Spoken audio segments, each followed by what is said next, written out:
మీకు ఈ టమాటీ పళ్ళు ఫ్రిడ్జ్లో కూడా స్టోర్ చేసుకున్నాను. ఎందుకు స్టోర్ చేసుకున్నాడు ఇన్ని పళ్ళు, వీడేమైనా తెక్కోడా అని చెప్పేసి మీరు అనుకోకండి. వీటిని నేను స్టాక్ చేస్తాను. కనీసం ఒక 3-4 నెలలు అయినా స్టాక్ చేస్తాను. ఎలా స్టాక్ చేస్తాను అనేటటువంటి విషయాన్ని మీకు ఈరోజు నేను చెప్తున్నాను. చూడండి, ఫ్రిడ్జ్లో పళ్ళు రూ. 5, రూ. 6, రూ. 7 కేజీ మా ఊళ్ళో చాలా చౌకగా దొరుకుతున్నాయి. ఒకసారి నేను ఈ వీడియోలో మీకు పూర్తిగా చెప్తాను. Welcome to TV Swathi fact YouTube channel. మీ సత్యనారాయణ. ఈరోజు మనం ఒక సరికొత్త టాపిక్ మీద మాట్లాడుకుంటున్నాం. అవి మన ఇంట్లో టమాటీలకు ప్రత్యేక స్థానం ఉంటుంది. ఎందుకంటే ఏ కూరకైనా అదిరిపోయే రుచి రావాలంటే ఇవి ఉండవలసిందే. కేవలం కూరలు మాత్రమే కాదు, టమాటీలతో పచ్చడి, రసం, పప్పు ఇలా ఏదైనా చాలా బాగుంటుంది. అందుకే మార్కెట్కి వెళ్ళినప్పుడు కేజీల కొద్దీ వీటిని తీసుకొస్తుంటారు. అయితే రేటు తక్కువగా ఉన్నప్పుడు వీటిని కొనడానికి పెద్ద ఇబ్బంది ఏమీ ఉండదు. అదే ధర పెరిగితే మాత్రం అర కేజీ కొనాలన్నా ఆలోచిస్తాం మనం. ఇక టమాటీలు లేకుండా కూరలు బాగోవు. ఉన్నప్పుడు అందరికీ గుర్తొచ్చేది టమాటీ పొడి. ప్రస్తుతం మార్కెట్లో ఎన్నో రకాల ఇన్స్టెంట్లు, పొడులు లభిస్తాయి. కావాలనుకున్నప్పుడు మార్కెట్కి వెళ్ళి తెచ్చుకోవడం, వాటిని వంటల్లో వాడటం మనకి అలవాటైపోయింది. అయితే షాప్లో లభించే పౌడర్లో రసాయనాలు కలిసే అవకాశం ఉంటుంది. అలాంటి పొడిని కూరల్లో వాడటం వలన ఆరోగ్య సమస్యల ముప్పు ఉంటుంది. కాబట్టి అటువంటి ఇబ్బంది కాకుండా మనకి ఉండాలంటే టమాటా పొడిని మన ఇంట్లోనే ఎలా ప్రిపేర్ చేసుకోవడం మంచిది. మనం మరి మాకు రాదు అంటారా?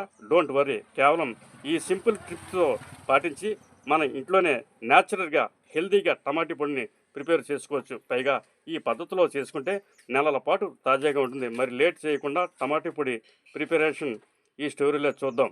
ఎలా చేద్దామో ఒకసారి నేను మీకు చూపెడతాను. ఒకసారి చూడండి ఈ వీడియోని. ముందుగా మనం ఈ టమాటా పొడిని శుభ్రంగా కడుక్కోవాలండి. శుభ్రంగా కడిగి తడి లేకుండా తుడవాలి. వాటిని ఒక గుడ్డతోనో మంచి కాటన్ గుడ్డతో తుడిచి పక్కన పెట్టుకోవాలి. ఆపై సన్నగా ఆ టమాటీల్ని నేను తక్కువ క్వాంటిటీ చూపెడుతున్నాను మీకు, అంటే ఎక్కువ ఎంత చేసుకున్నా పర్లేదు. ఆపై సన్నగా పొట్టులాగా చిన్న చిన్నవి కట్ చేసుకోవాలి. కట్ చేసి పెట్టు ఒకసారి చూడండి. అలా కట్ చేసుకొని ఇప్పుడు ప్లేట్లో ఒక క్లాత్ వేసుకోవాలి. ఆ క్లాత్ మీద కట్ చేసుకున్న టమాటా ముక్కలను ఉంచాలి.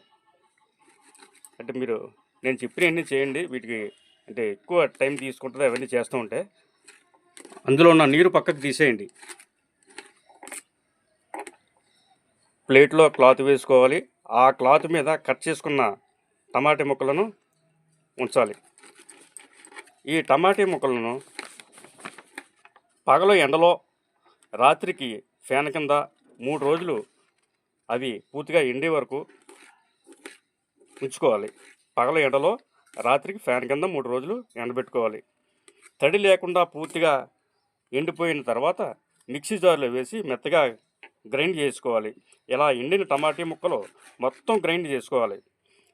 ఇలా గ్రైండ్ చేసుకున్న పొడిని తడి లేని గాలి చొరబడని సీసాలో పెట్టి ఫ్రిడ్జ్లో స్టోర్ చేసుకోవాలి.